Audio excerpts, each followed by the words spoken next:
脉处疼痛难忍，腹腔也是火烧火燎，他就好像没有知觉一样，只想着用最快的速度把这个飞将斩于剑下，让它灰飞烟灭。岳千帆也使出了最大的力量，浑身黑气弥漫，形成了盾牌的形状，只盼着能够挡住他致命的一击。眼看着两人就要殊死搏斗，突然一双白皙纤长的双手出现，穿花拂柳一般就把两人的力道给卸了，然后长袖挥舞，温竹清被扫到了一旁，岳千帆呢也跌落在了一边。阿青，你怎么样了？温竹清满眼倔强和杀意，身上的神力已经消散，死死地盯着来人。是你？是鹰指哥，他的修为竟然这么高。温竹清只来得及说一句话，一口血喷出来，软软的倒了下去。鹰指哥快速地取出丹药塞在他嘴里，迅速点了几下穴位，帮他疗伤。岳千帆想着悄悄地爬走，被鹰指哥一招手给薅过来。你看你做的好事儿。哼，我就是开个玩笑，谁想到他这么猛啊，吓死个人了。鹰指哥也没有想到这姑娘来历成谜，深藏大秘密，今日又给了他极大的震撼。就算是龙虎山那位，也不能说请神就请神呢。阿青怎么样了？你们是一伙的，先疗伤，回头再说。你自己惹的麻烦，自己收拾了。鹰指哥长袖一挥，他们三个人消失不见。再次出现的时候，已经在温竹清的房间里了。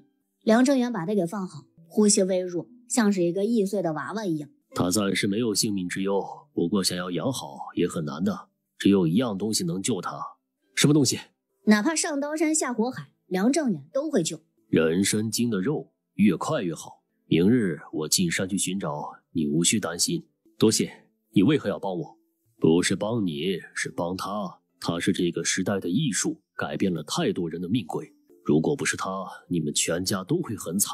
一代战神陨落，怪可惜的。梁正元已经不吃惊了，他的能力，自己的那点秘密根本就瞒不过。鹰指哥没有多说，一眨眼就消失了。梁正远亲自给他擦拭身上的血迹，守着他到了天明。哎呦，孩子们回来了，谁给送到门口了？哎呀，太好了太好了啊！孩子们回来了！门房惊呼，惊动了全家。小五、小满和子儿，包括母羊一家子都躺在门口呢，不过都昏迷着。快抱进来，去找大夫来看看。阿青呢？阿青不是会医术吗？找什么大夫啊？阿青受伤了。蔡大娘顾不上孩子们，跑到房间里来看他，哭着出来的。怎么昏迷不醒了？他这是怎么了呀？阿娘受伤了，我看看去。回来，别添乱了，照顾弟弟妹妹。梁正远看孩子们都无碍，像是睡着了，呼吸平稳，暗暗地松了一口气，不知道阿青能不能得救。孩子们在午饭的时候醒了过来，子儿是最先醒过来的，惊恐地说道：竟然有飞将，不要吸我的血，我的血那么少，都不够你一口喝的，你嘴下留情啊。没事了，子儿，你已经回来了，等我长大了，我保护你啊。子儿这才看清楚自己在家呢，有一些羞恼。你说记一个，你能保护我吗？那僵尸呢？妈，没有看见啊。小五和小满倒是没事，他们就是迷路了，跟着人参娃娃玩呢。温竹清曾经帮助过人参娃娃，没有吃了他，还给他建造阵法，让他继续修行。现在人参娃娃救了俩孩子，也是善有善报。两人趴在温竹清的床边，哭得满脸都是泪水，谁都劝不住，饭也不吃了，可把全家人给愁坏了。好在鹰指哥来得很快，小孩子手臂粗的人参精的肉直接化成了水儿，给温竹清服下。阿娘能好吗？漂亮哥哥，求求你，让我阿娘醒来吧，我们再也不乱跑了。很快就好了，没事的。真的吗？谢谢漂亮哥哥。鹰指哥眉头一挑，他都能当俩孩子的曾祖父了，喊什么哥哥呀？温竹清只觉得浑身的经脉好像泡在温水里一样，舒服的不行。要不是孩子们吵得慌，都不想醒过来，缓缓地睁开眼。阿青，你感觉怎么样了？哪里不舒服？鹰指哥淡淡的喝茶，他出手，就算是到了鬼门关，也能把人给拉回来。一个个的干嘛不信他呀？啊，那个死僵尸呢？你还想弄死他，然后自己也同归于尽的吗？你这姑娘性子太烈了，不给自己留后路的吗？我只知道他是被我放出来的，若是危害苍生，就是我的罪孽，反正我也活不了。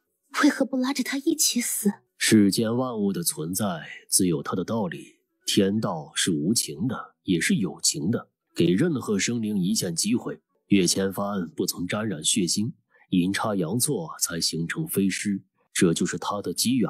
你要是打死了，也不会有什么因果，只是你心里就不后悔吗？他要是不抓我的孩子，我肯定愿意放他一马。可是踩到我头上了，欺负我孩子，我还能忍？我就是乌龟也没有这么能忍了。火气有点大，你冷静一下，休养好了再说吧。起身出去了。温竹清也不好对恩人发脾气，安抚好了孩子们，盘膝坐下，恢复身体。人参精的肉果然霸道，加上身体空乏的厉害，一举突破到了炼气9层，隐约触碰到了筑基期的门槛。温竹清大喜过望，这也是因祸得福了呀。走出房间，夕阳西下，一层金光洒落在小院子里，美不胜收。阿青，你怎么出来了？好点了吗？好很多，我现在能打死一头牛呢。胭脂哥呢？在客房，我去请他来。已经来了。胭脂哥的身影凭空出现在院子里。殷前辈，不客气。温姑娘，你何门何派？无门无派，真的没有骗前辈。无门无派，为何能请来真神呢？你真的是带给我很多的惊奇，我是越来越看不透你。能让我看不透的，除了命格贵重的皇室中人，你是唯一的一个。殷前辈是看相的吗？我无门无派，是因为祖师爷不存在于这个世界，不代表我家祖师爷不是真神啊。说来惭愧，好像一直没给我家祖师爷上香火了。前世都是师傅上香，他也不操心这些个事儿。到了这儿，祖师爷还能保佑他，那真是亲祖师爷。胭脂哥也就不多问了，每个人都有着自己的秘密。前辈给我吃的什么灵丹妙药，效果这么好，我都快要筑基了，突破了2个小境界呢。人参精的肉，说来还是你的福气。那人参精可是天地灵物，能修成精的100万中无一个。想吃它的肉，得他同意，也就是你。人参精愿意割肉，换成是别人，不死也得躺几个月，修为尽失。温竹清一颗心都掉下来了，还以为他害死了小人参呢，结果只是割肉。那么人参精还能修炼回来，不会死掉。要是用人参精来换回他的命，他宁可不要，这个罪孽照样大。前辈救我一命，来日定当结草衔环，舍生相报。遇到了顺手的事儿，你先想想怎么处理它吧。一挥手，岳千帆落到地上。温竹清心中的杀意遏制不住。你想好怎么死了吗？姑娘家的别那么多火气，小心上火长痘，到时候一点都不漂亮。哎，你先听我说完啊，别喊打喊杀的。你说，我给你一个狡辩的机会。是我救了你家孩子，他们找小羊羔子，深入林子了，多少猛兽盯着想吃他们呢。没有我的话，你家孩子骨头都没了。哎，我说的是事实，你怎么那么大杀气啊？温竹清听到孩子会死，就心痛难当，杀意难忍。那子儿呢？那小雕自己吓唬自己，打我那么多拳，我都没来得及说话，一张嘴他就晕了。岳千帆眼神闪烁，虽然他张嘴獠牙很是吓人，那也不至于就晕倒了吧。他承认自己恶作剧的意思多，可是真没什么坏心眼。哼，是我误会你了，你干嘛不早说？哼，他理亏啊，他真的是无聊太久了，就开个玩笑，结果谁知道差点把自个儿给玩死。以后你打算怎么办？既然不是自己的仇家，温竹清也不是非要弄死他，替天行道也得分人，那么多的妖鬼魔物呢，也不差他一个。我回去躺着呗，出来活动是要血的。哎，就算是动物也是生灵，不能滥杀。那个墓穴现在是他的家了，躺在棺材里面就能修行，不用吸血，但是吧，就太无聊了。他还不是沉睡千年的老怪，死了也就才刚刚1年，俗世还有事情放不下，就这么沉睡，他也不甘心呢。其实你想要血液，也不一定非得吃人啊。你要的是血，又不是灵魂，只要不伤人命，并非难事。哈，你有办法呀？姑娘若是能解我忧虑，日后啊，一定回报姑娘。你找人买血不就行了吗？人的血也是可以再生的，健康人每年抽出2碗血，对身体没什么损伤。给他们一些钱，那些穷苦人都愿意牺牲一些血液，渡过难关。没有什么东西是比穷更可怕。当然，这事儿不能提倡，否则被人钻了空子，都想着卖血，不想干活，就是作孽了。哼，这个主意不错。我家仆从上千，都不需要买别人的，只需要仆人给我供血就足够了。哼，我怎么没想到呢？温姑娘真是聪明。现在的岳千帆难题被解决了。我还有事儿，告辞了。殷前辈，留下吃顿饭吧，大恩不言谢，总要请你吃顿饭的。这都到了晚饭时辰了。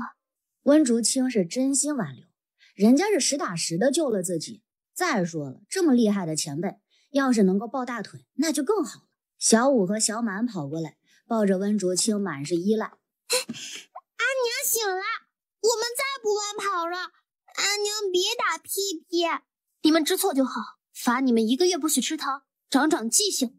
那还是打屁屁吧。反正阿娘也舍不得用力的打。小五眼珠子转动着，主意来得贼快。哼，不行，打在儿子身上，娘也心疼。还记得岳叔叔吗？记得，岳叔叔救了我们，叔叔会飞的。多谢岳叔叔救我们，岳叔叔好帅呀。哼，小嘴真甜。叔叔啊，没什么好东西，这个珠子拿去玩吧。温竹清一下子给夺过来。啊，你从哪儿弄来的呀？你喜欢呀？回头我再给你找。这个是给孩子的，别跟孩子抢，多大人了。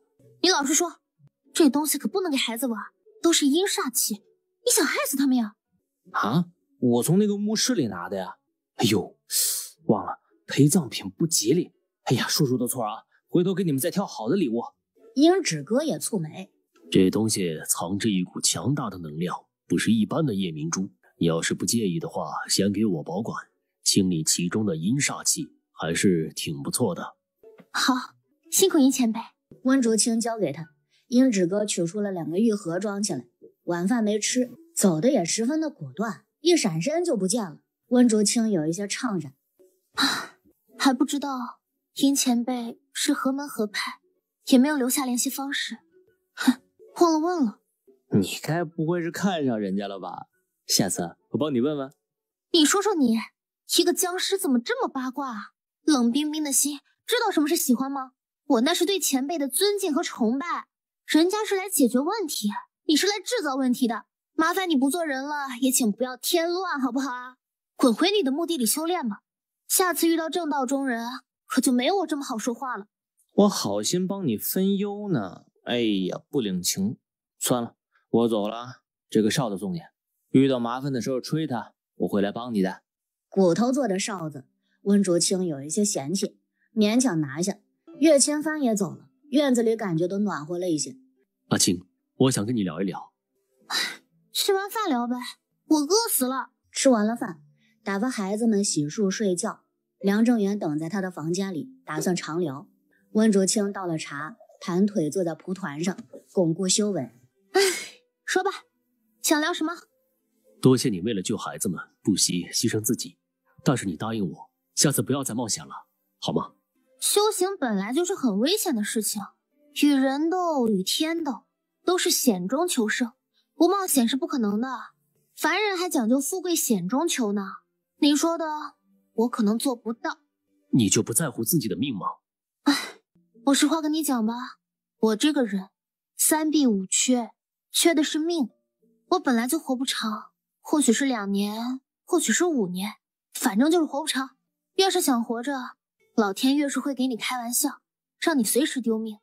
不如看开点儿，死也死得有意义。怎么会这样？阿青，我能帮你做什么？不用，我的事情自己能解决。反正你的身体也好了，也能照顾孩子们。我会想办法解除小五的戒运，帮他夺回自己的气运的，不枉他捍卫生娘。梁正远攥紧了拳头，一言不发地走了。他想说的是这个吗？如果他活不长，那自己该怎么办呢？梁正远一夜难眠，脑子里都是温竹清离开之后自己可怎么活呀。不知不觉的，温竹清已经占据了他的生命。温竹清的离开跟他的家族遇难一样，让他是痛不欲生。温竹清倒是没事人一样，前后2辈子就没谈过恋爱，不想祸害人家，自己一个短命鬼，哪敢奢望什么甜甜的恋爱呀？早上一起床就看到梁正远站在自己的门口，一双眼睛满是血丝，颓废痛苦的样子吓了他一跳。你这是怎么了？温竹清一夜好眠，神清气爽，面色红润的，气色好的就好像刚刚绽放的桃花似的。可是这么漂亮的一个姑娘，怎么就没有心呢？我想问问你，你的情况没有破解之法吗？我可以去寻昨晚那位殷前辈，不管多难，我都希望你活着。你有心了，当然有破解之法的，多做善事，积累功德啊。做善事，积攒功德，这个善事就是铺桥修路、施粥救助百姓吗？我要是也做这些事，是不是也有功德？当然有，不过不是很多。我超度鬼怪，消灭山匪，也是功德。我已经攒了不少了，能有5年的命了呢。功德其实就是别人的感恩之心，真心感激我，就会有功德落在我身上。你也有功德，还很多呢，所以你才遇到我来解救你啊。你的功德你留着吧，没有功德你会很倒霉的，说不定也会死。我不想你死，你要是需要，我愿意送给你的。不行，你不懂功德的重要，我不能骗你。好了，还有好几年的命呢，现在操心太远了，赶紧练功去吧。车到山前必有路的，我都不怕，你怕啥？温竹清没心没肺的，梁正元只能是把这事儿压在了心里。程勇的伤也好了，在家里面帮着干活。梁正远的作坊开工了，程勇就住进了作坊。昨天村里人都帮忙找孩子，附近村子里的人也来了很多，孩子找着了，承诺他们的辛苦费，梁正远如数发放，都满意的回家了。2个年轻人来得晚，看到他们都走了，才知道孩子已经找到了，很失望，50文钱赚不着了。温姑娘真是厉害啊，嫁给梁老大可惜了。谁说不是呢？县太爷都来请教温姑娘，前几天来了好多马车，那阵势我这辈子都没见过。温姑娘肯定是有大本事的仙姑，以后咱们家遇到麻烦也来求温姑娘。温姑娘心善，肯定会帮咱们的。 2个年轻人对视一眼，拦住人问道：你们说的温姑娘叫什么名字？温竹清，村里人都知道。你们想干嘛？不好意思，我以为是我妹妹，认错人了。啊，你们哪家的？温姑娘好像也是山那边哪个村子的，她娘家人对她可不好呢，要不然能卖给梁老大当媳妇吗？来人看他们的眼神不太对，温姑娘的家人不像是好人呢。不，我们家妹妹叫青青，不是这个名字。哈，那算了吧，不是温家人就好。要我说，他们最好别来找麻烦，否则温姑娘好脾气，不跟他们计较，村里人可不答应。温姑娘现在可是村里的福星呢，谁舍得她受一点委屈啊？2人陪着笑脸送他们离开，然后对视一眼，都有一种不妙的感觉。要不咱去看一眼？还是看看放心，万一真的是青青呢？或许青青的婆家给改了名字，青青现在可是仙姑啊，随便给家里面一点好处，就够他们吃喝不愁的了。这2个人呢，一个叫做温家全，一个叫做温家安，是原主的兄长和堂兄。2人从小可没少欺负原主，把她当丫鬟奴才一样的使唤。2人都盼着是自己的妹妹，这样就能占便宜了。温竹清正好跟梁正远说着村子里的事儿呢，还有婶子们不断的跟他聊天，笑语艳艳，美得像是仙子一样。2人看了一眼，就下意识的夹着腿，不敢多看，生怕冒犯了仙子。你俩也是来领钱的吗？看着面生，没见过你们啊。不是，我们是想来找个活的。敢问这家女主人是叫温青青吧？温竹清听到她的名字，看了过来，忍不住的蹙眉。原主的记忆里，这2人可不是什么好人呢。你打听姑娘名字做什么？哪个村子的？哎呀，我妹妹嫁到这儿，我来看妹妹的。哦，这样啊，你妹妹嫁给谁家了？那是李正，你问李正吧。温家全磨磨蹭蹭，偷偷的打量着温竹清，越看越觉得有点像，眉眼像，但是妹妹可没有这么好看，这么有气质，他都不大敢认了。你们找谁家呢？温青青，嫁到梁家的，名字我忘了。你认识吗？是你娘家人？确实是的，不过连妹妹家的夫家都记不住，也没多少亲情。我怎么嫁过来的，你最清楚，你解决还是我来？我来吧，你回家歇着，太阳大，小心晒。好，那你来吧。梁正远如何处理他们，温竹清并不关心，陪着温桑桑绣嫁妆呢，着实是被惊艳到了。温桑桑的绣活竟然这么好，姐姐如果喜欢的话，我给姐姐绣个肚兜吧。肚兜？这个不好，我不习惯。咱可以修个胸罩啊。温竹清老早就想要做胸罩了，穿来这边之后最不方便的就是内衣了。虽然她的胸也不大，却也并不喜欢肚兜，正好就拉着温桑桑把胸罩给做出来。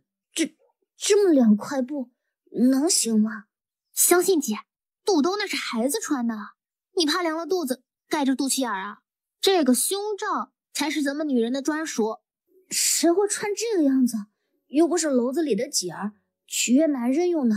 哼，咱是为了自己漂亮，自己欣赏，自己舒服，跟青楼女子比是吗？我舒服，我享受，我乐意，我满足。你穿在里面谁看得到？不过对身材有好处啊。你想想，不是哪个女子都有漂亮的胸的，很多瘦巴巴的女孩子是不是都没有啊？只要胸罩做得好，挤一挤总会有山峦的。哎呀，你快别说了，羞死个人了。嗨，咱们自家姐妹说话羞什么呀？别人我还不稀罕讲呢。蔡大娘进来给他们送点心吃，顺便说说外面的事情。一看到桌子上的简易胸罩，就好奇道：做这个干啥呀？还用这么好的布，这不浪费东西吗？咱家也没有驴子呀。跟驴有什么关系啊？大娘，你想吃驴肉了？吃啥驴肉啊？这不是驴眼蒙子吗？拉磨带着的。还别说，真的好像驴眼蒙子，亏得大娘能想得出来。哎，这不是那啥，是内衣，代替肚兜的。回头啊，先给大娘做一个，你带着肯定不想用肚兜了。大娘才不带这玩意儿呢，看着就不正经。温竹清一脸的问号，怎么就不正经了？一项新事物被人给接受，需要漫长的过程。这东西想普及啊，看来是任重道远。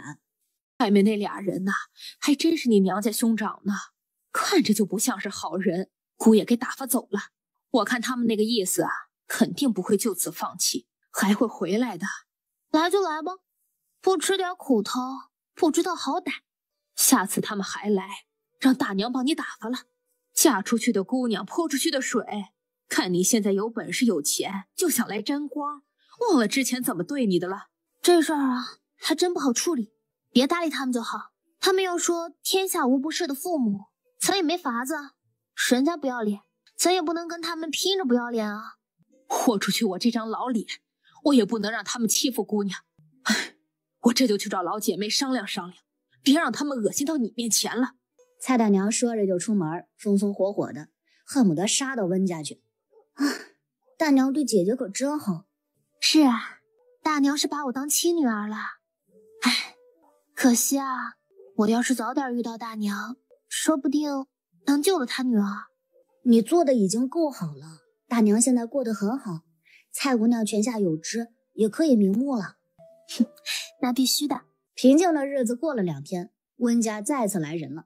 这一次是兴师动众的，来的是温家的父母，还有温家村里的里正、族老们，很是正式的过来拜访梁正远。梁正远倒是不好不接待，让人去把梁四九和自家村子的族老爷给请过来，倒是想看看他们是什么来意。温家这边的里正叫做温长松。梁里正，多日不见，还是这么精神哈，身体还挺好吧？多谢温里正惦记，还有几十年活头呢。你们这么多人来做什么呀？我们村子的姑娘嫁过来，你我2个村子也是姻亲的，自然是要多走动走动，守望相助，互相有个照应。嫁出去的姑娘泼出去的水，我们村去的姑娘多了。要你这么说，10里8村的都是姻亲，都得互相照顾了。当然也不是不可以，不知道温老弟打算如何照应我们呢？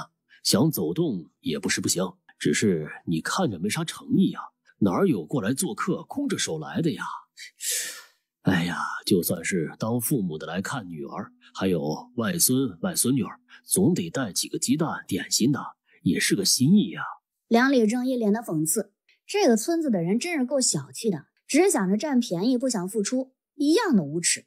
原主的母亲温王氏看着温竹清的眼神就跟刀子似的。你个死丫头片子，亲娘来了你招呼都不打，翅膀硬了，爹娘都不认了。哼，你也知道我翅膀硬了，怎么还非打即骂的？我是死丫头片子，你又是什么？我怎么打招呼？死丫头片子娘来了，死丫头片子爹来了啊！温王氏气得脸色是一阵青一阵白。温王氏，你也是的，对孩子温柔点。虽然说打是亲骂是爱，教训孩子是为了孩子好，孩子也长大了，注意点方式。温竹清深深地看他一眼，挺阴险一老头啊。他把温王氏对他的虐待当成了为孩子好，还真是让人无法反驳。对，我可是为了你好，你可别以为你现在有出息了就能忤逆爹娘，你这可是大不孝，是要遭天打雷劈的。温竹清沉默，只是凉凉地看着他们，并没有说话。温王氏就得意了，死丫头还想逃出他的手掌心，做梦呢。梁理正，不如坐下来慢慢聊。梁理正看了梁正远一眼，这毕竟是他的家务事，得他做主。不必了，有事说事儿，别玩那些虚的。当初阿青嫁过来的时候，没人说了，跟娘家一刀两断，无需来往。他们家也点头，怎么现在来这么多人？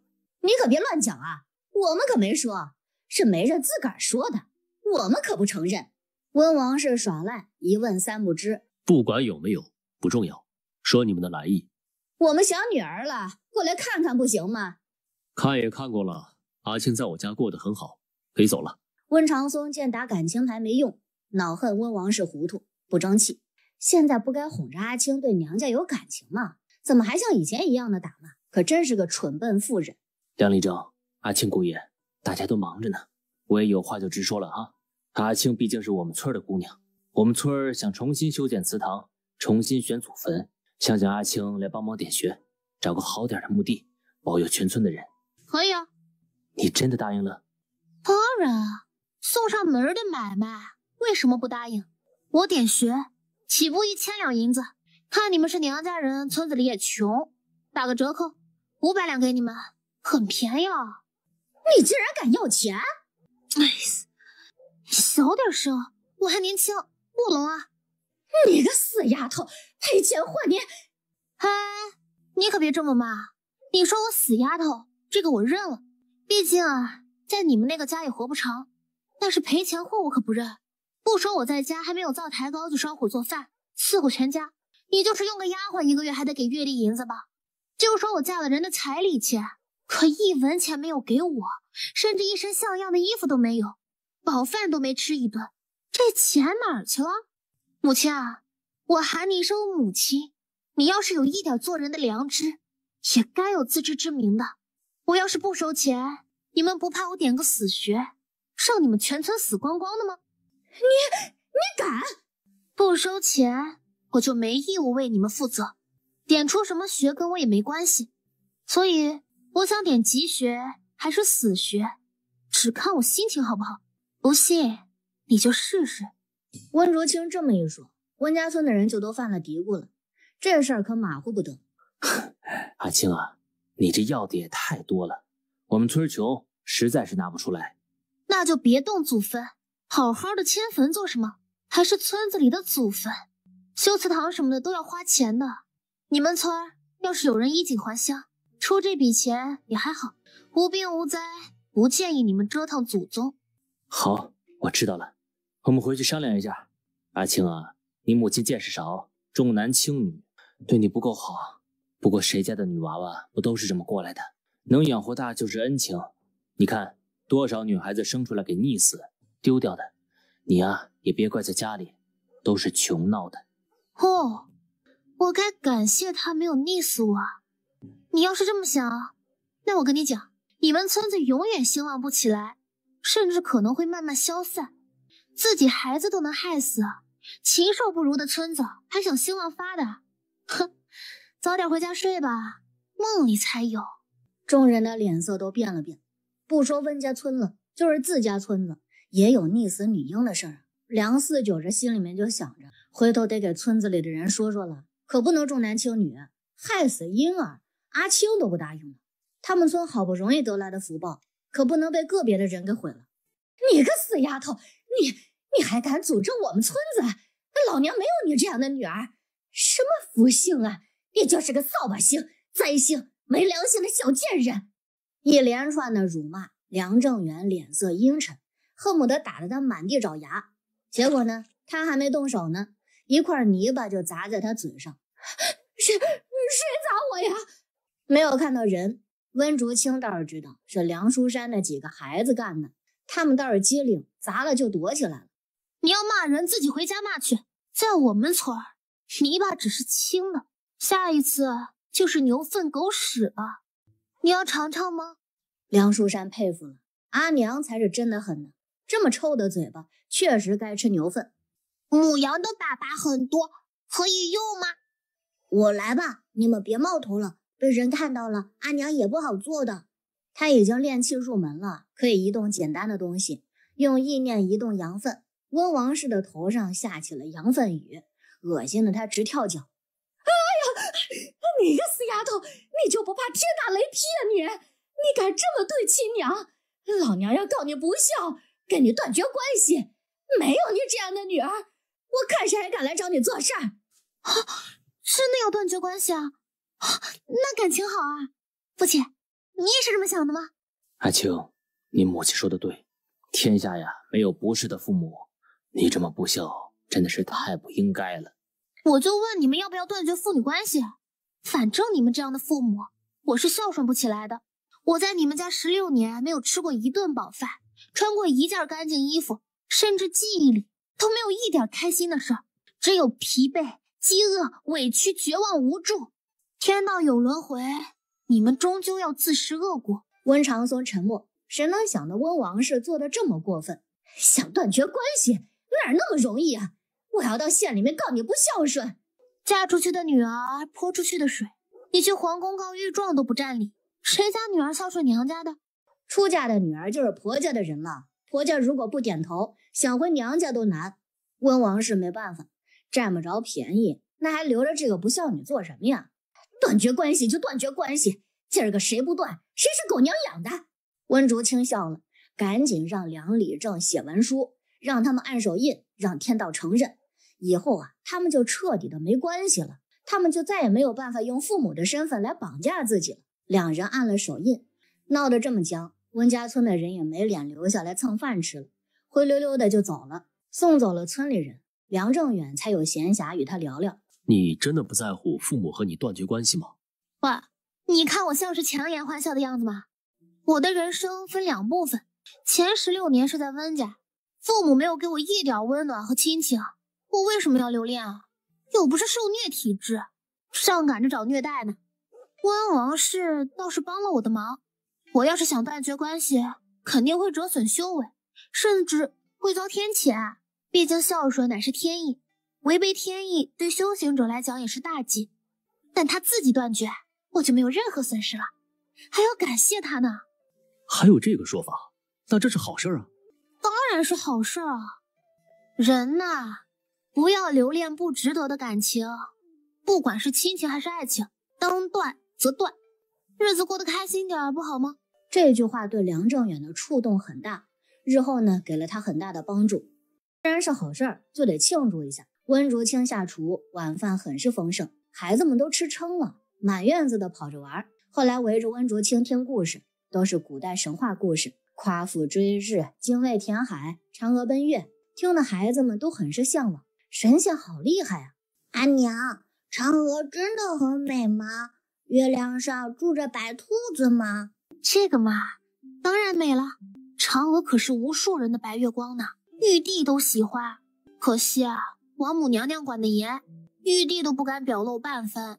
啊，玉帝这么厉害，还怕王母娘娘啊？神仙是没有3妻4妾的，玉帝想坐稳地位，也得王母娘娘帮忙啊。王母娘娘可不比玉帝弱，玉帝啊承担不起纳妾的代价。所以呢，不管什么时候，女孩子自己强大了，男人也得畏惧3分。淑仪啊，不要奢望男人的爱情，宁可他一辈子怕你，也别把所有的感情都压在男人身上。怎么说我啊？我才不会喜欢臭男人呢。可以喜欢，恋爱还是要的，只是要更爱自己，更要保护自己不受伤害。温竹清不鼓励女孩子断情绝爱，不恋爱怎么会知道失恋的痛苦呢？怎么能够看清楚男人的真面目呢？当然了，也有好的男人，只是大多数的女孩子是遇不到的。完美痴情的男子大概只存在于话本里。梁正远在后院洗舞，刚洗了澡，听他们聊天呢，心里觉得呀，阿青对男人的成见可真深啊。他这么想的话，自己什么时候才能够让阿青喜欢自己呢？这可真是个难题。梁正元想着心事，孩子们看到了他。阿爹，过来一块玩啊！不了，你们玩，爹还要去作坊看看。今日出了第一批香皂，爹看看晾晒好了没有，该准备包装，开始售卖。那爹是不是也赚到钱了？爹能赚钱，给淑姨买首饰，买漂亮衣服。我是那么肤浅的人吗？先给母亲买，爹也要努力呀。我不用，我不讲究穿戴，道门中人随性自然，穿得干净舒服，粗茶淡饭，饿不着就好。这是我们孝顺母亲的，母亲不想让我们失望吧？小五也孝顺阿娘，会给阿娘买花的。好，阿娘等着小五啊。对小五，温竹清是一如既往的宠爱。这孩子命运多舛，不对他好点也太可怜了。两只狼崽子也跑过来撒娇，温竹清顺手撸了一把，用灵气帮他们梳理经脉。狼崽子舒服地眯起了眼睛，他们很喜欢让母亲摸呢，一点都没有狼的样子。母亲不说，我都以为是狗崽子呢。子儿最清楚是怎么回事了。温竹清的灵力对于所有修炼的生灵，那就跟灵丹妙药一样，只需要梳理一次，就能抵得上他们数十年的苦修了。阿娘，我也要。好，也摸摸头。温竹清对自己人是从不吝啬，子儿也享受了一次，舒服地趴在他的膝盖上，比狗崽子还温顺。你喜欢摸摸头，找我也行啊。拿开你的脏手，你跟阿娘能一样吗？怎么不一样？不都是摸摸头吗？又摸了一次，气得子儿起身追着他打。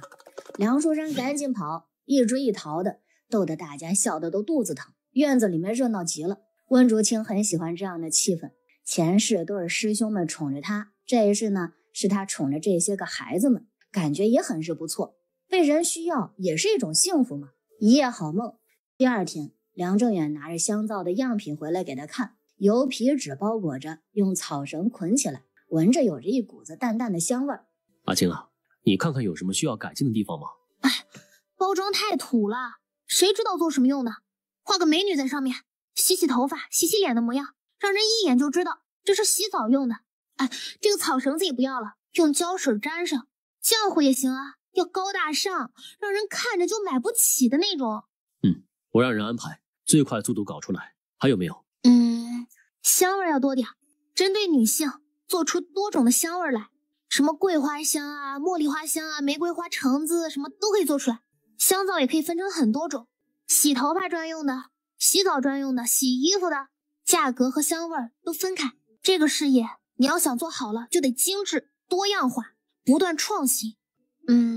先这样吧，回头我想起来再说吧。能不能领会，就看梁正远的悟性了。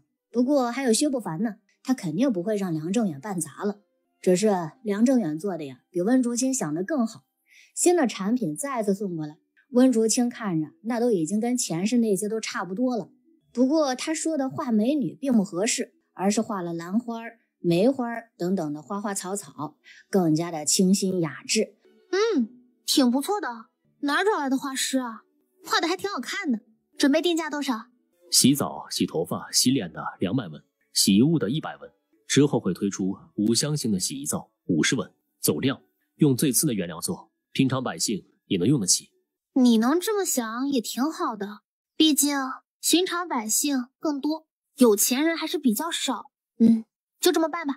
温竹清没什么意见。梁正远的作坊里第一批香皂运了出去，一切都等着薛不凡那边的反馈。作坊并没有停工，继续生产。现在一天可以生产200块香皂，用着20多个村民来干活。看着不多，不过每天都做，渐渐的堆满了仓库。村民们有一些着急了，这么多的货如果卖不出去，他们的工钱能发得出来吗？陈婶子来家里面闲聊，她男人就在作坊上做工。阿青啊，大家都担心工钱发不出来，你都没去作坊看看，那些货真能卖出去吗？梁姑也不是在作坊忙着的吗？他都不着急，你们着什么急呀？就算是卖不出去，你们那些工钱能有几个钱？阿青能欠着你们的，谁在背后嚼舌根儿，煽动你们心思浮动，不好好干活的？哼，这人肯定没安好心。是啊， 20多个人一个月也不过10多两银子，阿青怎么会欠着大家的？我问问我男人，谁先挑事儿的？撕烂他的嘴！算了吧，多大点事儿啊，至于生气吗？人要是只看到眼前的利益，活该一辈子受穷。正好看看作坊那些人有没有不可靠的、不听话的，趁早洗一洗人手。阿青说的对，是我们目光短浅了。以后啊，就跟着你们2口子做，你们肯定不会坑了我们的。不过这事儿啊，也不能就这么算了，让我知道谁搞鬼，第一个饶不了他。温竹清无所谓，闭目养神。孩子们都到隔壁读书去了，他正好清静清静。陈婶子急匆匆地走了，蔡大娘不甘寂寞，出门凑热闹，找出这个不安分的人来。午饭的时候才回来，一脸的高兴。青，你猜猜是谁呀？谁呀？还是老宅那些不当人的老三家的媳妇儿蔡小云呢。他们家不能进去做事儿，就看不惯别人赚钱。陈妹子一家家的问，最后啊，背着蔡小云在老宅门口骂了大半天，老宅一个人都不敢出来呢。那家人还不老实？谁说不是呢？啊，我还要出去一趟啊，不用等我吃饭了。干嘛去啊？给他们家门口泼粪，一家子不当人的东西。这次不让他们尝到教训，他们还以为咱们好欺负呢。那个大可不必了，你不吃饭了？我找人去泼。老陈头媳妇可乐意了，他老头子还帮着咱们看门，作坊倒闭，他们怎么活呀？温卓清哭笑不得，随便他就折腾，高兴就好。午饭的时候，老宅那边哭天喊地的声音，这边都能听见。孩子们心痒难耐，都想丢下碗去看热闹。心不静，怎么能读好书？夫子怎么教导的？都来说说吧。母亲，夫子教过，不以别人的苦难来取乐，不欺凌弱小，落井下石，方才是真君子。不错。书生，你呢？要是这个苦难是咱们仇家的，我乐意踩一脚，不管什么君子小人，心里畅快再说呀。挺好啊。小山这么做啊，也是应该的。圣人也说过，君子以德报怨，何如？子曰：何以报德？以直报怨，以德报德。若是陌生人的苦难，咱们不可以取乐；但是仇人的苦难，不落井下石是本分，踩一脚是应该的。大娘说的太好了，那我现在能去看一看吗？你需不需要踩一脚？你确定吗？温竹清眼神古怪。确定，那就去吧。梁书生风一般的跑着去看热闹，梁淑仪也没有能够抵挡得住诱惑，也跟着去。两人很快回来了，脸色有些白。什么乐子啊？看得开心吗？母亲，你是不是早就知道了？你以为呢？他这么爱凑热闹的都能够稳得住，能是什么好事啊？原来梁老头让人家给围了，真的给泼粪呢，臭的都没法出门。他们家人真奇怪，有新房子住，有那么多的地种，日子已经比村里的很多人都要好了，可以说是独一份儿。以前欺负咱们也就算了，现在看咱们过得好了，还想尽办法来恶心咱们，图什么呀？傻姑娘，他们的心思很简单啊，就是嫉妒了。咱们可以过得好，但是不能比他们好，这是很多亲戚之间都有的心思。嫉妒是人类最寻常的情绪啊，只是有的人能化解嫉妒，有的则被嫉妒支配，做出很多损人不利己的事情来。嫉妒啊？那我知道了，我以前的小姐妹们家里斗得厉害，好好的都你害我，我害你呢，看着就觉得糟心。越是大家族，人口复杂，事儿就越多，想想都觉得心累。要想不累也简单，不纳妾，不养外室，杜绝一大半的内乱。这谁能做到啊？那就不是个好的，活该内乱。世上的男子好像就没有哪个是不纳妾的，梁淑仪就没见过。越是地位高的女人就越多。温竹清吃好了，起身回屋休息，并没有看到梁正远站在门口若有所思的样子。梁老头当天晚上过来找梁正远，温竹清并没有参与，家里的事情都是他在管理，温竹清只一心修炼。他们怎么说的，温竹清并不关心。梁正远还是过来跟他说一说。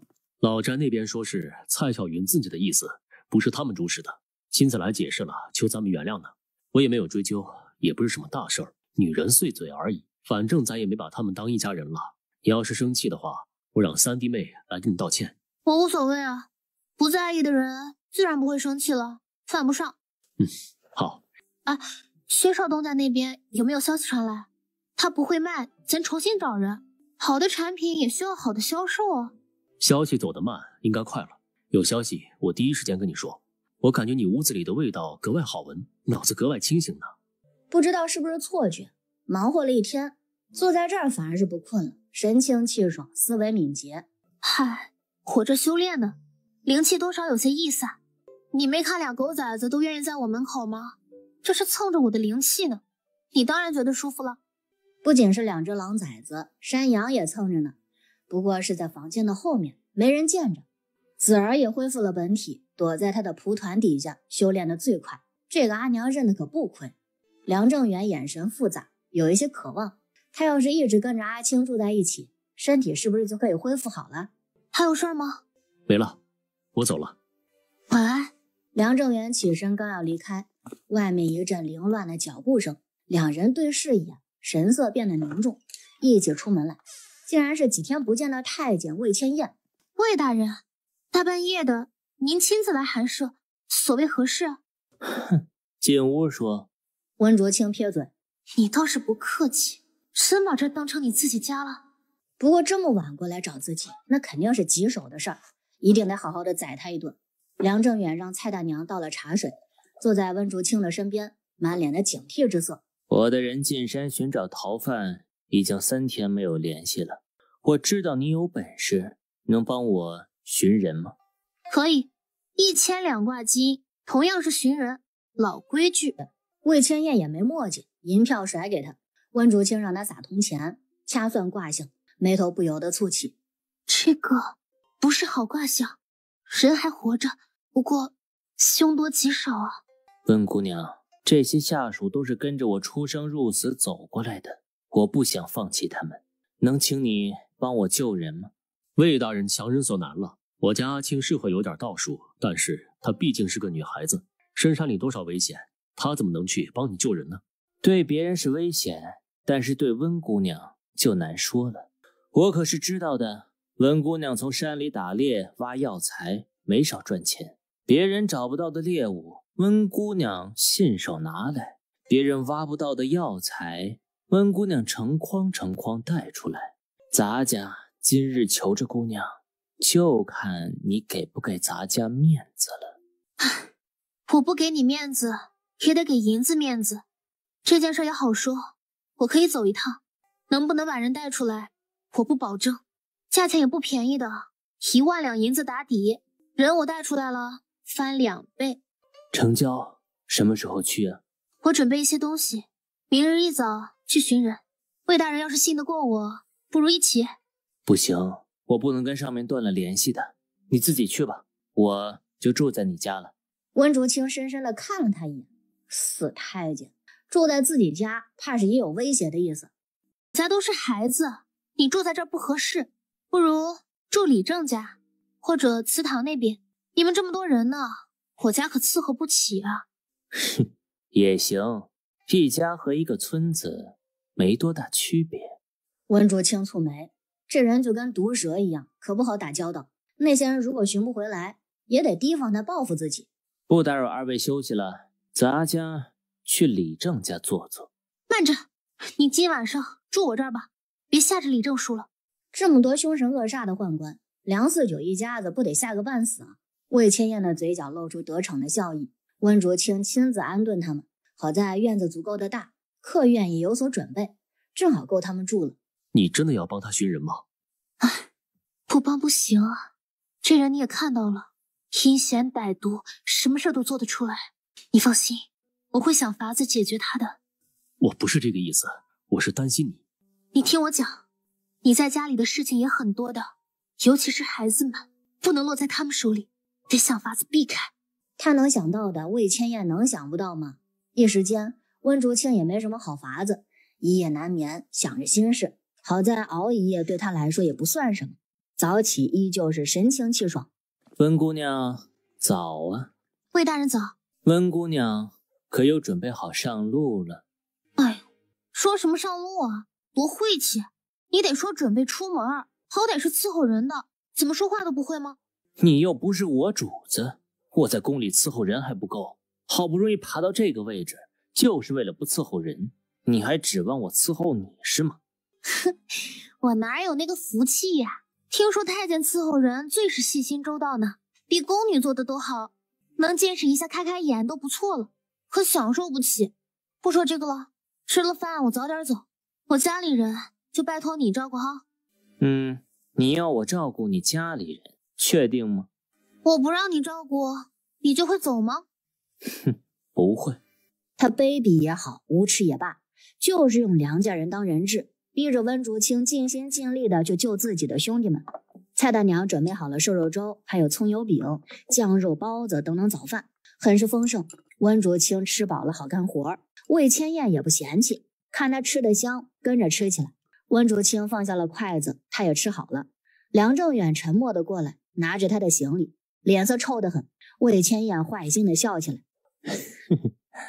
温姑娘盯着咱家的脸看呢，这要是在宫里，咱家怕是会忍不住找姑娘做个对食呢。魏大人欺人太甚了，你不怕我娘子不帮你了吗？哼，他会吗？梁正远攥着拳头，心里没底。我会的呀，这是我男人，你一个外男，我又不是想红杏出墙，当然要维护我男人了。你说对食啊，其实也没什么的，孤独的两个人能有个伴儿也不错。人呐，都需要陪伴的，别说男女，就是男男女女我都能接受。爱情是最没有理智、不讲道理的，甚至不分种族，只要相爱，都值得尊重的。魏千燕无语。魏某人很少服人，你是第一个，你倒是说的坦然。这是事实啊，别欺负我男人啊，我们才是一家人。郑源，这个你拿着，他中了毒，3天吃1颗解药。要是欺负咱们家孩子，你就别给他解药，让他肠穿肚烂，痛苦而死吧。你给咱家下了毒？什么时候的事儿？这饭菜明明你也吃了的。我的毒，我自然有解药啊。魏大人，忘了咱也会医术，医毒不分家，您不知道吗？我这个人呐，心眼最小了，也最不喜欢别人威胁我，所以魏大人要乖乖的哈。你乖了，我才没有后顾之忧，好好帮你寻人呢。行，你是第一个让咱家吃亏的人，希望你能言而有信。那是自然，放心好了，等我回来呀。梁正远送他出门，心中满是感激。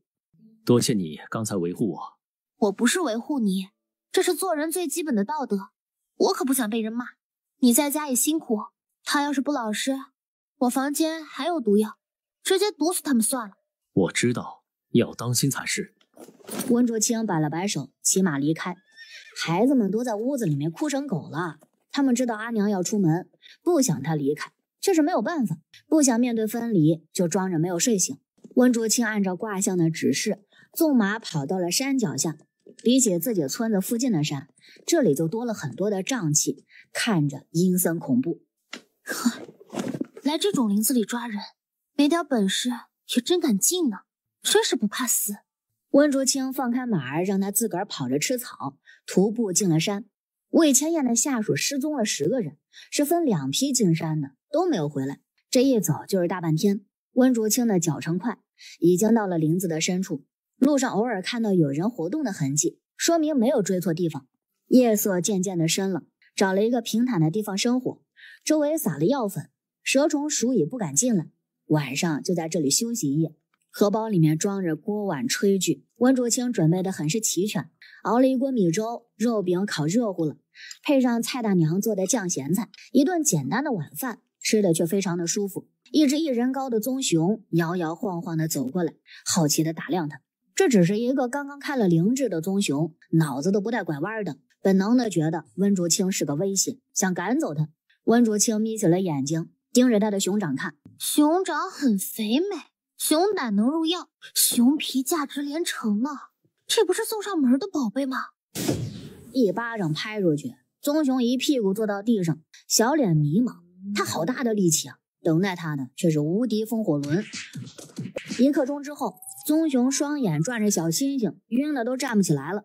温竹清把他摆好了姿势，躺在他的肚子上当软褥子。今天晚上不用睡硬地板了，也挺好。你要敢把我摔下来，我把你肠子抽出来，谁让你送上门来找虐？这几天就跟着伺候我吧。棕熊想反抗，被温竹清一脚踹在了熊鸡鸡上，疼的那是嗷呜嗷呜的直惨嚎，却是不敢再动弹了。温竹清睡在舒服的棕熊皮褥子上，睡得香甜。不知道过了多久，林子里燃起了一点点惨白色的火光，越来越多，慢慢的聚成了一片，照亮了四周，也像是无数人的眼睛一样盯着温竹清看着。这么多鬼火啊，也没有乱葬岗，哪来的？鬼火四散飞舞，绕着他转圈，转得温竹清都眼晕。一张爆破符拍出去，鬼火碎成了小星星，损失了一大半。温竹清想继续拍死他们，可惜鬼火下意识的就飞走了。追上去！打扰姑奶奶睡觉，不能这么算了。大棕熊跟着吼，谁说不是呢？打扰熊睡觉，该死！追着鬼火，渐渐的就来到了一处极阴之地，一只只的乌鸦嘎嘎叫得刺耳，歪着头打量着温竹清。温竹清跳下了熊背，神色凝重。极阴之地，好强大的阴气啊！岳千帆要是在这儿养着，不出2年就能进化成了游尸了。说什么来什么，温竹清突然就觉得脚下被人给抓住了脚踝，力气极大，低头一看，一只白生生的骨头爪子正抓着他的脚呢。哎呦，什么玩意？给老娘上演恐怖片呢！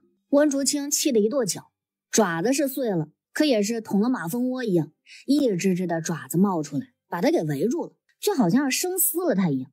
哼，雕虫小技也敢班门弄斧，看我大威天龙！一张张的爆破符纸拍下去，寂静的林子里今天晚上就格外的热闹，轰隆之声不断的响起。半个时辰之后，周围的地那就跟犁过一样，多了无数的碎骨头。温竹清也累了，取出罗盘，测算这个极阴之地，盘算着能不能摧毁。这种害人的地方遇到了就不能不管，否则不知道得养出多少的岳千帆来呢。罗盘剧烈的抖动着，算不出方位了，周围的磁场已经紊乱了。温竹清也无奈，只能等天亮看看地势，再想办法。这种地方不能够久留。温竹清缓缓地退走，黑乌鸦悄悄地追上来，红色的眼睛闪烁着人一样的慎重之色。重新选好了地方，温竹清盘膝修炼，无心睡眠。刚刚运转了1周天，被棕熊一巴掌给拍醒了，差点没吐血。你想怎么死？让他是做保镖的，可没想到最大的危险竟然是来自于他。棕熊激动地指着一棵树的树梢，那里闪烁着一道道紫色的光晕，这是有宝贝啊！哼，饶你一次，等着啊！爬上树梢，小心地靠近紫色光晕，终于找到了一株紫色的肉灵芝，足有锅盖那么大呢。好家伙，这个得有700年了呢，咱运气真不错啊！宝贝，跟姐回家吧。温竹清并没有急着采收，而是观察四周。这种灵物一般都有动物守护，等着自己需要的时候过来吃呢。他想摘走，必须得先处理了看守的动物。只是看了半天，也没发现异常啊。温竹清并没有放松，反而更加的紧张了。就在他准备试探的时候，底下传来一阵脚步声。就在这边，我看到了紫色的光圈，肯定是有宝物的，大家分头找一下。好，闵师兄，宝物人人见者有份儿，不过是你发现的，你占一半，剩下的我等平分，如何？理应如此。温竹清不知道来的是什么人，看样子人还不少，7、8个呢，还不是一家子。这下子可麻烦了，宝物就在眼前呢，不可能就此放弃啊。道上的规矩，无主之物各凭本事，谁抢到了就不得继续争抢，自相残杀，这是正道人士都在遵循的规矩。温竹清一咬牙，取出了一把木刀，警惕地防备四周。温竹清迅速地把紫灵芝给割下来，用衣服包起来，塞进了荷包里。一套动作行云流水，一阵丝丝的毒蛇嘶鸣声，让温竹清是头皮发麻。树干上的树皮都竖起来了，竟然是一条条的棕色毒蛇，蛇信子不断的吞吐，下一刻就冲着温竹清飞过来，足足几十只呢，这可是一个族群。也算他倒霉，灵物的守护者不是一条蛇，而是一群蛇，吓得他赶紧逃，反手一个臭味弹就把毒蛇给臭晕了。他已经跳下了大树，不敢放松，臭味弹不知道管不管用啊？蛇是靠着气味追敌的吧？你是何人？一介散修，这林子你家的？就算你是散修，遇到我们也该自报家门啊！你知不知道我是谁？不知道。女孩子噎了一下，温竹清说的认真，女孩子却以为他是在调侃自己，气得跺脚。在下茅山派陈青山，我师妹年纪小，不懂事，我会教导她的。哼，年纪小啊，几个月？我们可是茅山派的，你一个散修，想跟我茅山派作对吗？你能代表茅山派？当然能，不怕告诉你，茅山派掌门是我亲祖父，我祖父最疼我了呢。哈，哦，吓死我了，我好怕哦。温竹清嘴上说着害怕，可神色却没有一点敬畏的样子。前世茅山派都落寞了，他们家掌门还求着自己帮忙画符呢，不知道现在这个茅山派传承能够留下多少。茅山派擅长的是画符捉鬼，严格说起来，他的符纸大多数那都是从茅山派学来的。想着和茅山派的渊源，温竹清对女孩子就多了一些包容之心。陈青山无奈，师妹这个脾气真的是得改一改。他们的一个同伴看着温竹清，眼珠子一转，问道：姑娘一直在此处吗？啊，有事儿？那姑娘可曾看到什么宝物了？你的意思是我拿了宝物，你想夺宝？哦，不是的，就是问一问，我们也是追着宝物过来的。天地灵物，有能力者得之，我等只是好奇是什么灵物而已。温竹清可不信他的鬼话。没有，你们来干嘛的？这个地方可不是什么好地方，趁早回去吧。年纪轻轻的，活着不好吗？你才多大，说我们年轻？你不也是年轻人吗？这话我爱听。不过修真界不是按照岁数来论的，得看修为。本姑娘不才，炼气顶层，差一点就筑基了。你们呢？众人瞳孔一阵的颤动，他竟然都快要筑基了，怎么可能啊？他才多大呀？难道是长得年轻吗？在下炼气8层，是他们之中修为最高的。姑娘好啊，你多大了？竟然快筑基了！我宗门中人修炼都没这么快呢。哼，人外有人，只能说明你们无能。你太过分了！女孩子气不过，修为高又怎么了？过分？哼，你咬我！温竹清这下子是惹了众怒了。咱们这么多人呢，一起上，就算是筑基期的前辈来了，也不能这么对待咱们的。咱们受点挤兑没什么，可是不能堕了宗门的威风，回去如何和宗门长辈交代？秦师兄说的对，打狗还看主人呢，你分明是没把我们放在眼里啊！都是同道中人，何必刀剑相向啊？不至于的，不至于的。师妹，不得放肆啊！这位师妹说的对，我还真是没把狗放在眼里呢。这不是火上浇油吗？师兄，你看他，不是我不给他面子，是他欺人太甚了。你咬我，牙尖嘴利的，就你蹦跶的欢实，吵架吵不赢，打架都不会吗？我今儿不打你，我就跟你姓了。是个人就不能忍。陈青山也不说话了，眼神幽怨。这姑奶奶分明是想挑事儿呢，她管不着，那也不管了。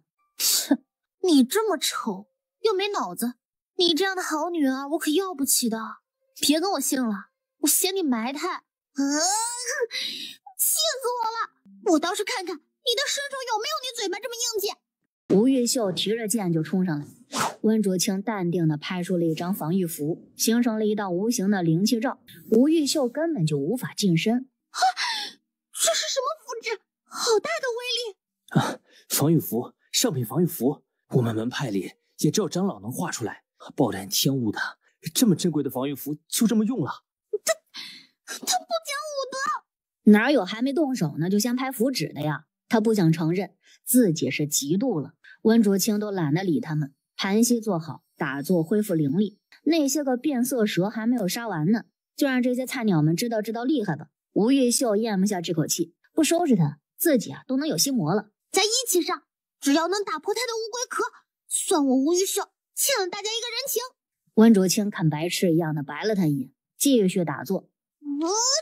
气死我了！都小心了，有东西偷袭啊！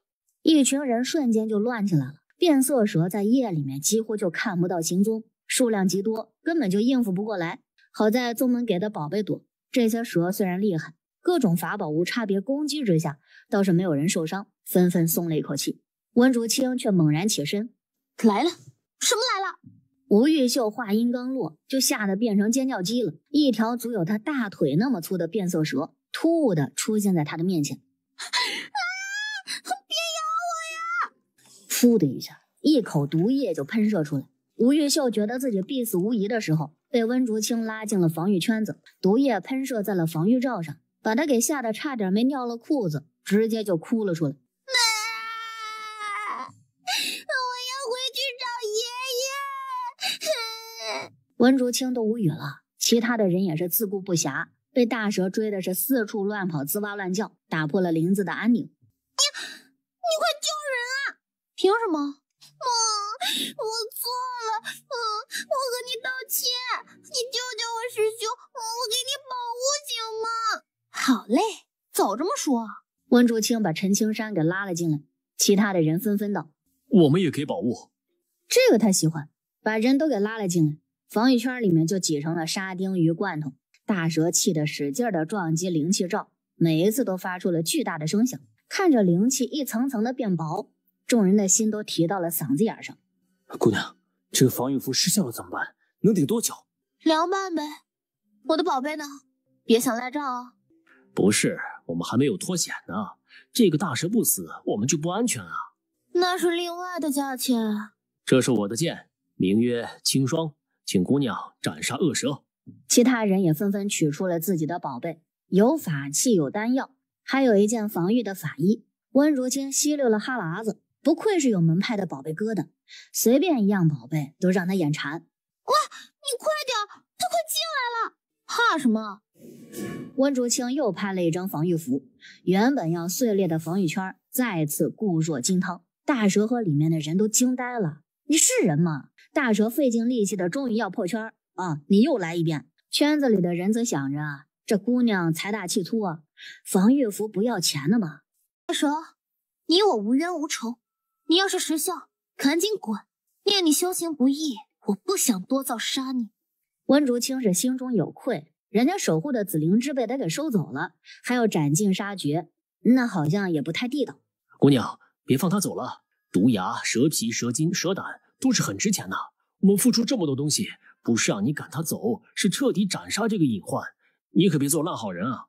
你这个人不去经商可惜了，这么会算计，当别人都是傻的吗？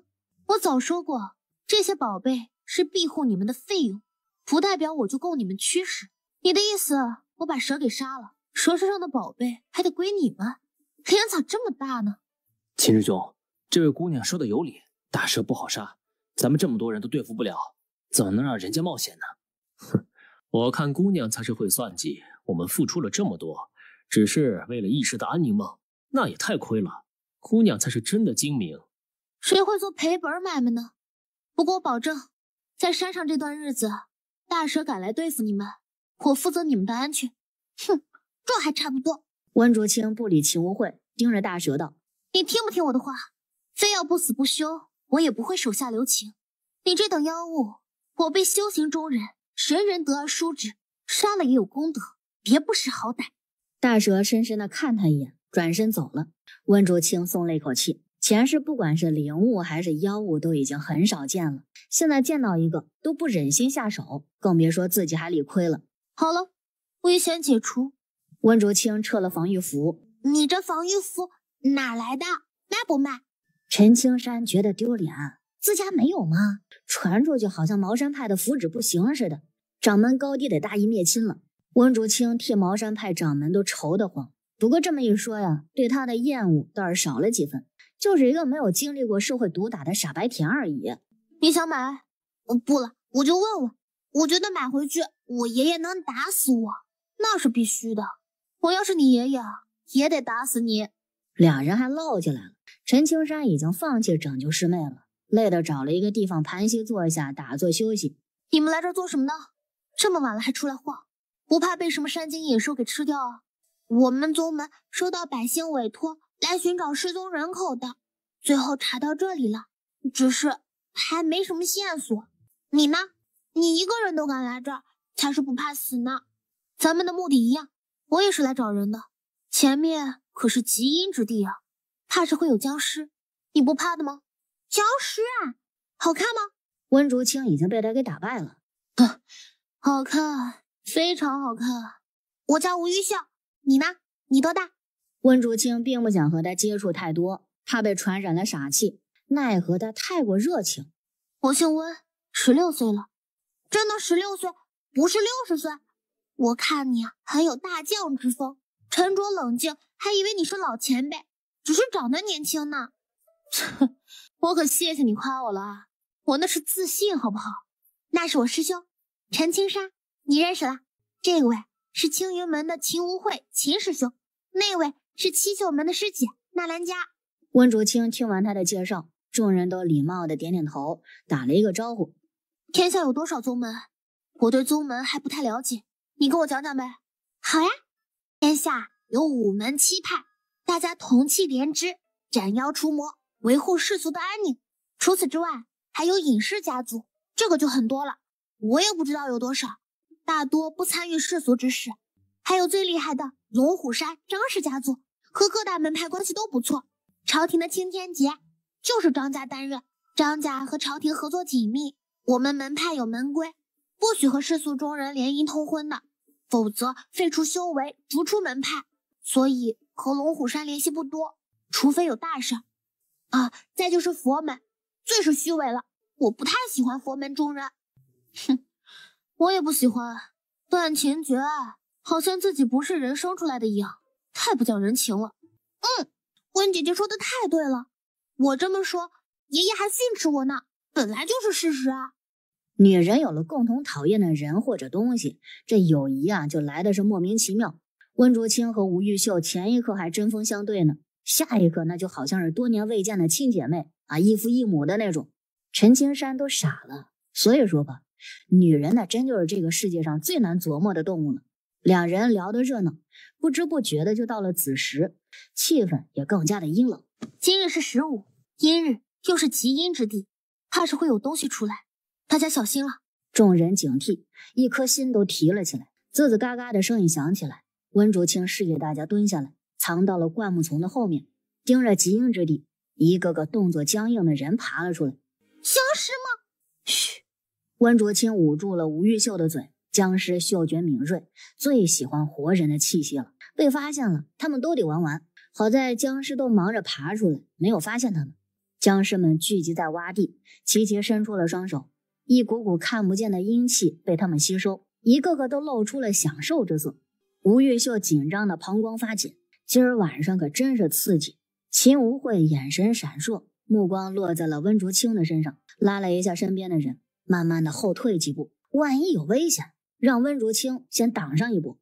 温竹清知道这个人城府深，心思重，只是没想到居然这么阴险。这还没发生危险呢，就想着让自个儿来顶缸了。果然，没有危险的时候，猪队友那就是最大的危险。倒是吴月秀这个傻白甜，还不知道秦无悔的小动作，一心都在僵尸身上，迫不及待的想要大展身手，消灭僵尸，为民除害，扬名立万。僵尸们吸收着阴气，短时间之内没有变化。温竹清呢也放松了一下，盘算着要不要出手。就在这个时候，突然就响起了一声惨叫。温竹清暗道一声糟糕，果然所有的僵尸齐刷刷的向他们看过来。我操，谁他妈坏事啊？温竹清这才发现秦无悔他们已经退得老远了，只是被棕熊给挡着路了，一个个面色惨白，哆嗦着差点没尿了裤子。棕熊别看他笨重，行动却非常的敏捷。原本他们和温竹清在一块儿，以为呢也是同伴，又鬼鬼祟祟的，这个动作他熟悉啊，就跟他们恶作剧，挡住了他们的退路。胆小的呀，这一回头，好大一颗熊脑袋，不叫才怪呢。可结果呢，这一喊就坑惨了温竹清他们。你们做什么呢？秦兄，你这么做可不地道。青云门果然鱼龙混杂，不讲道义。哼，今日之事我陈青山记下了。倒是七秀门那个女弟子纳兰佳没有跟着撤离。别说话了，他们来了。这群僵尸跳起来，那一蹦3尺高，极为敏捷。怎么办？温姐姐，我们会不会死了？不会的，跟着姐姐混，能让你死了吗？温竹清拿出了几张符纸，拍在他们身上。屏气静声，别说话，别放屁啊！哎，我现在也没有啊。这是什么符纸？我怎么没见过？聚阴符。陈青山顾不上震惊，聚阴符拍在身上，僵尸也冲了过来。出乎秦无慧等人的意料，他们竟然忽视了温竹清他们，直接就冲着他们来了。怎么会这样？温竹清笑眯眯的拖着个腮看戏，坑人者人恒坑之。这个姓秦的偷鸡不成蚀把米了吧？这是何故啊？聚阴符啊，咱们现在也满身阴气，在僵尸眼里就是同类。你现在就是去他们面前蹦跶，都不会攻击你的。温道友，佩服了。纳兰道友，做我的伙伴比做我的敌人要幸福，你应该庆幸刚才的选择。纳兰家微微的尴尬一下，我不是相信你，只是单纯的讨厌秦无慧，这是一个虚伪小人。确实，秦无慧他们已经抵挡不住了，僵尸实在是太多了，被逼的是手忙脚乱，反而是大棕熊帮他们挡了不少的攻击。它厚厚的皮毛，僵尸的爪子都破不开皮毛，那就跟挠痒痒似的。这些僵尸有些奇怪啊。温竹清竟然能够感受到他们的三魂六魄，也就是说，这些个人他还活着呢。这是活死人，与僵尸又不一样。制造僵尸时间长，不如活人来得快。幕后之人掌握着一门邪术，这事儿可真是棘手了。活死人啊，那是不是还有救？难说啊，虽然是活死人，看他们这样子，应该有一魄被人给控制了。这是魔门中人的手段，咱们还是撤吧。这事儿咱们也处理不了，还得宗门的长辈过来处理。温竹清有一些纠结，要是就此离开的话，魏千燕那个变态能放过自家孩子吗？你们走吧。你呢？你要走一起走。哼，你忘了之前要教训我了吗？怎么现在还依依不舍了呢？你说正事儿呢，你想留下来做什么？救人啊，这里有我不得不救的人。你放心吧，我本事大着呢，不会拿自己的命开玩笑。温姑娘，既然咱们遇着了，都是同行中人，没有丢弃同伴自己逃走的道理，我们好歹能帮点忙啊。那这些人不是丢弃咱们了吗？陈青山脸红，青云门好歹也是名门正派，培养的弟子怎么就这么阴险呢？可真是丢了正派中人的脸。他是小人，温姐姐，别把他当人吧，我是不会丢下姐姐自己逃走的。温竹清有一些感动，萍水相逢，茅山派的人能处啊。好吧，我觉得这事儿有蹊跷，打算进去底下看看，你敢吗？温姐姐是要放风的嘛，我觉得我可以做这个活。好像不需要你放风吧，趁早打消这个念头，别给你爷爷丢人了。哼，去就去，谁怕谁啊？就是，18年后又是一条好汉，我看好你。吴玉秀一副宝宝想哭，但是宝宝忍着的表情，逗乐了温竹清。救命啊！陈青山，你茅山派要见死不救吗？秦无慧扛不住了，不知道他们耍了什么手段，这些僵尸为什么不攻击他们，就只冲着自己来呢？其他的人也后悔了。温姑娘，我们愿意拿出法宝，求姑娘救救我等。行，我这个人最大的优点就是心善，东西拿来吧。别给他，他不救我们怎么办啊？你们现在有选择的余地吗？温竹清翻了一个白眼，这人自己是个小人，觉得谁都跟他一样，也是言而无信吗？秦无慧没辙，拿出了戒指里的宝贝，丢给了温竹清，得了一张聚阴符纸。那些僵尸马上就停下来，就好像迷失了方向的狗，使劲的抽动着鼻子，不知所措的原地转着圈。这么神奇啊！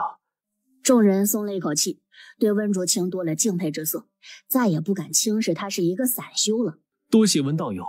好说。秦无慧眼底闪烁着不满，都是正道中人，守望相护，那不是应该的吗？这么贪财狠毒的女人，以后要她好看。温竹清也是懒得搭理他。我打算去地底下看一眼，你们呢？啊，看什么呀？这么危险，万一有更厉害的飞僵什么游尸怎么办呀？要不请宗门长辈出手吧。哎呦，咱们只是来历练的，不是来生死搏杀的呀。那你们回去吧。你收了我们的宝贝，不是要保护我们的吗？怎么你自己想去寻宝赚取功德，就把我们打发了？嘿，温竹清这小脾气再也忍不住了。哼，我早看你不顺眼了，大男人的事真他妈多。你要是觉得亏了，我现在就把东西还给你们，把我的符纸还给我。见过恩将仇报的，就没见过你这么一号的，端着碗吃饭，放下碗骂娘。亏你长这个男人脑袋，真别儿的，我都不稀罕跟你多说。温竹清说着就要把东西还给他们，有一有二，就没有再三再四。这个姓秦的，就是看他是散修好欺负，那可是打错算盘了。温竹清最不惯着祖宗了。哎，别，温姑娘，我们没这个意思。哎呀，秦师兄心直口快，其实心肠不坏的。是心肠不坏，但是贪心猥琐，小人一个。这种人谁敢收了你做徒弟啊？不怕脑袋后面长反骨，欺师灭祖都不稀罕。你过分了！你先不当人的，嫌我过分，没人请你留下来，哪儿来回哪去。要不是不想与宗门撕破脸，温竹清早就让他滚了。我现在要去做我的事儿，你们乐意跟着就跟，但是死活我不负责任，又不是你们爹娘，帮你们是情分，不帮是本分。吴玉秀兴奋的两眼放光，温道友对人的时候好有魅力啊，他也想有这么利索的嘴皮子，可惜每次遇到事儿就只会生气，脑子跟嘴巴都好像离家出走了一样，就不好使了，每次都是事后懊恼。温竹清连他们都不想看，转身就去了极阴之地，趁着僵尸们没回去，进去打探消息。陈青山几个肯定是要跟着的，剩下的人看了看秦无慧，最终呢也跟了上去。温竹清冷哼一声，也没拦着，这也不是自个儿家呀，能不能寻到机缘，各凭本事呗。他的聚阴符还能撑上1个时辰，足够了。地底下出乎意料的安静。这是什么地方啊？好吓人啊！温竹清也是头一回遇到这种地方，周围阴煞密布，看来也不是什么好地方。一阵摇铃声响起，一阵阵咚咚咚的脚步声传来，出去吸收阴气的僵尸回来了。啊，这是赶尸术，这些僵尸被人操控，能死了怎么呢？糟了，中了圈套，这下好了，给人家瓮中捉鳖了。怎么办，温姐姐？我也没办法，走一步看一步吧，先看看情况，是什么东西在作祟。温竹清耸了耸肩，他们也不敢反抗，聚阴符没有效果了。现在这些个僵尸虎视眈眈的眼神，下一刻就能扑上来撕了他们，让他们死无全尸啊！欢迎来到老夫的地下王国，各位正道的亲传弟子们，老夫可是恭候多时了。说话就说话，怎能不嘎嘎笑的吗？听着像是鸭子一样，实在是难听。你们是何门何派？报上名来。无门无派，无意间打扰您清静了，我现在走可以吗？你说呢？温竹清讪笑，老头不好糊弄啊，怎么就没有老年痴呆呢？哼，我们是5门7派的，你敢对我们动手，我们掌门不会放过你的。那又如何？